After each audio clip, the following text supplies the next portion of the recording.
equals does your device need fixing? We offer a free diagnosis.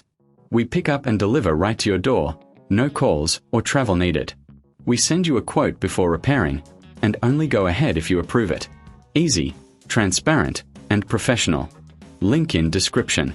Today, we are diving into the Asus TP470E motherboard repair. First, gather your tools, a screwdriver set, thermal paste, and a soft cloth for cleaning. Start by removing the back cover. Be careful with the screws. Keep them organized. Once open, inspect the motherboard for any visible damage. Look for burnt components or loose connections. Next, clean the internal parts with the cloth. Dust can cause overheating.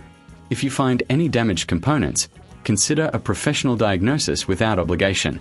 Now, if you need to replace parts, ensure you have the right specifications. Apply thermal paste to the CPU before reassembling. This helps with heat dissipation.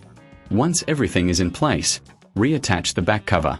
Remember, you can get a quote before repair, ensuring you know the costs upfront. For those who prefer convenience, we offer pickup and delivery at your home. No calls, no travel, just a simple process to get your device fixed. And that's it. Your Asus TP470E is ready to go. Enjoy your device with confidence. Does your device need fixing? We offer a free diagnosis. We pick up and deliver right to your door, no calls or travel needed. We send you a quote before repairing, and only go ahead if you approve it. Easy, transparent, and professional. Link in description.